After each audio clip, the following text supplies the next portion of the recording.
الأمور. القضية هي موضوع السيطرة على العالم، على المنطقة كله واحد. القضية هي النفط، والنفط هو أحد الأدوات للسيطرة على العالم.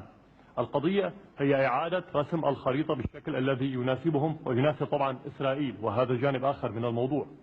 القضية هي تدمير البنية التحتية للعراق، وعلى رأسها العلماء، ولا أقصد البنية التحتية، لا المعامل ولا الصواريخ ولا الأمور التي يتحدثون عنها. هم يريدون شعبا قلبه ينبض وعقله لا يعمل. هذا مطلوب من كل العرب، أي كمن يعيش في حالة السبات، وفقط تتحرك العقول عندما يريدوا وبالشكل الذي يريدوه. طبعا ما لم يقولوه هو الجانب المتعلق بإسرائيل، وأعتقد بأنه ليس خافيا على أحد.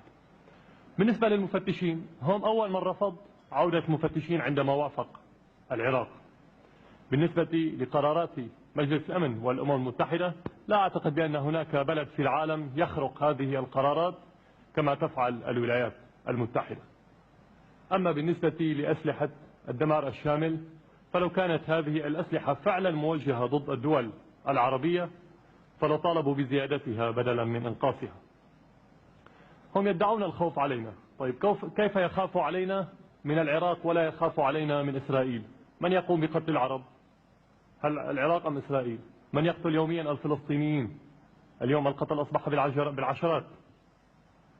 بكل تأكيد كل ما يوجد من سلاح في العالم العربي لا يهدد لا الولايات المتحدة ولا أي قارة أخرى، لكن هم لو كان باستطاعتهم نزع السلاح الفردي في الوطن العربي فلن يترددوا لكي تبقى إسرائيل تصول وتجول في أجوائنا وفي أراضينا، تقتل متى تشاء ومن تشاء. أما الديمقراطية فلو قام أي واحد فينا بسجن 100,000 من المواطنين الذين تظاهروا ضد سياسة الولايات المتحدة لأصبح زعيما ديمقراطيا في العالم العربي وفي المنطقة. أما من يسجن شخص مخطئ يوالي الولايات المتحدة فهو ضد الديمقراطية ومعتدي على حقوق الإنسان. أما إذا استطاع أي شخص أن يقوم بحرمان مواطن فلسطيني من أبسط حقوقه فهو سوف يتحول لداعية سلام وداعية ديمقراطية وداعية حقوق إنسان وكل هذا الكلام والألقاب التي لا قيمة لها. يعني نحن نظلم الولايات المتحدة عندما نتحدث عن المعايير المزدوجة. المعيار المزدوج يعني معيارين، هم لديهم 1000 معيار ل1000 حالة وربما أكثر. المهم أنهم أرادوا أن يخلعوا هذه الأقنعة ويقولوا القضية ليست هذه الأقنعة التي لبسناها وإنما هي موضوع السيطرة. ابتدأ البعض منا يتحرك ويقول لا، ابقوا هذه الأقنعة. هم يقولون القضية سيطرة، نحن نقول لهم القضية هي النظام. هم يخلعون القناع ونحن نلبسهم إياه. ما أريد الوصول إليه، علينا أن لا نخلط بين قضية شخص أو أشخاص وقضية وطن. لا يوجد شخص في العالم يستطيع أن يختصر أي وطن مهما يكن هذا الشخص. هذا من جانب. من جانب آخر لا يجوز الخلط بين الحالة الكويتية العراقية والقضية العراقية. صحيح كما قلت أنا ما يحصل اليوم هو امتداد لما حصل في عام 90، لكن ابتدأ باتجاه وانحرف باتجاه آخر، أو حرف باتجاه آخر لكي نصل إلى ما وصلنا إليه اليوم.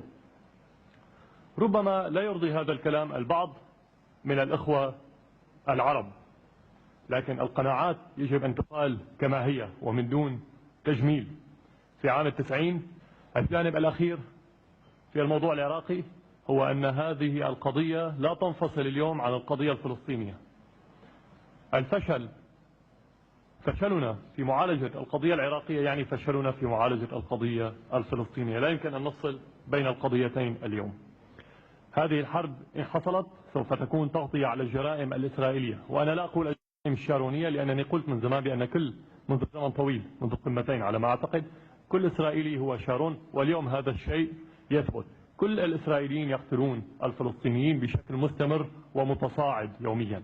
هذه الحرب سوف تكون غطاء على هذه الجرائم الإسرائيلية، سوف تكون التفاف على الانتفاضة وعلى المقاومة، سوف تؤدي بالنتيجة النهائية إلى السلام بالصيغة الإسرائيلية التي نرفضها جميعا، وسوف ربما تؤدي إلى تقسيم العراق بهدف أن تصبح إسرائيل دولة شرعية. هذه الدولة التي تدعي الديمقراطية، دولة ذات لون واحد، تصبح شرعية عندما يصبح حولها دويلات مشابهة تكسب الشرعية السياسية والاجتماعية. ونحن نتحدث عن الموضوع العراقي، لا ننسى طبعا إخواننا في فلسطين، ولا ننسى التأكيد على حقوقنا المشروعة في سوريا ولبنان وفي فلسطين، وعلى كل القرارات التي أقرها مجلس الأمن والمتعلقة بعودة كافة الحقوق، خاصة العودة إلى حدود 67 وقيام الدولة الفلسطينية وعاصمتها القدس وعودة اللاجئين. ولا ننسى أن نؤكد على تأييدنا المطلق للمقاومة بالشكل وبالصيغة التي يراها المقاومون.